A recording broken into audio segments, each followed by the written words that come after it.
Welcome, everyone. Thanks for coming out today. Before we get started, I have questions for all of you. But before we officially get started, I waited to say this out here because you deserve the applause of this room. Maria Ferrari just signed an overall deal with Warner Brothers, and I'm so happy for you. I was going to say congratulations backstage, but I wanted you to say I wanted these people to applaud you. That's a really big deal. And we're really excited. Congratulations. Thanks, guys. So I joined the series in season 3. I was already a huge fan of the show, and over the last 9 seasons, you all have made me feel like I'm part of your family, and it's been an incredible experience for me.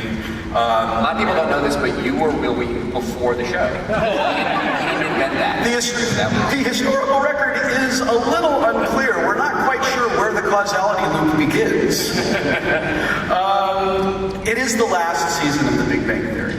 And I experienced... I'm sorry you had to find out this way. This is really awkward. I want to know from all of you what it is like, what you are going through in the room day after day, knowing that you're getting to wrap up the show. You're getting to wrap up the show on your own terms, which is a really big deal. That's a great thing that you get to do that. But the show's also ending, and if I am heartbroken about that, I cannot imagine what it feels like for you guys who live with these characters in your head every single day. So would you talk about the practical reality of knowing, all right, we're wrapping up our show, we got the list of things we want to do, and these are things that we can't do, and what it is like emotionally in the writer's room these days? I mean, in a lucky way, we knew this was the final season pretty early this year. I think we were only on our 2nd episode, so that gave us a lot of time to talk about where we wanted to lead these characters and what we wanted to drive towards at the end. So that was great. I mean, it was hard emotionally on all of us. Everyone is really family. This show's been a huge part of our lives. So.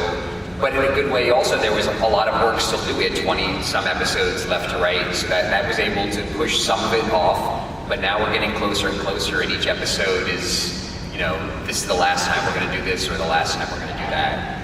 That makes it harder. I think it's hard when you say this may be the last time we see this, somebody who plays a recurring part on the show and comes by and I'll tell you this, this series sunk in for the first time from you. When you were on the show, and me and Steve decided on the stage and said, thank you so much for letting me be on the show, and this is probably the last time I'm going to be on it. And I think Holland and I were both thinking, oh no, I guess not intentionally, but I guess that's true. And that was when all these lasts, I don't know, this could be our last writers panel. I don't know. It's really tough. When you work together every day on a show, you become family. You can't not.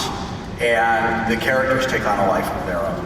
And we know that we're just really kind of a few weeks away from not getting to tell these characters' stories anymore. And I wonder, surely... Just trying to make us cry up here. Sorry about that. Can we get some tissue for the panel? But surely there are stories that you have wanted to tell that you ran out of time, that you can't tell them. Is there anything you feel like sharing with the room that is a thing that you really wanted to do that just you can never quite pull it together? What will we see in the Big Bang Theory comic? I mean, I don't know that there's any actually big stories that we didn't get to do that I'm really upset, but there's certainly stories that we talked about doing and never quite cracked. There's a few stories also that we did that had been floating around forever. I think there was a story that you pitched in season 1. I've told that to you. Oh, okay.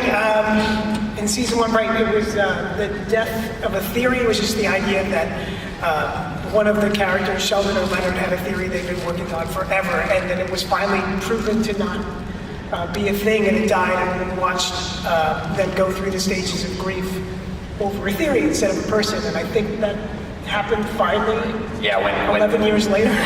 But you had always pitched a funeral that they would go through a funeral for it, and that was. And it was a story that would pop up, every couple. Sometimes we'd circle back around to it, never quite cracked it, and then this year when Sheldon and Amy found the Russian paper seemed to disprove super asymmetry, finally got around to doing it.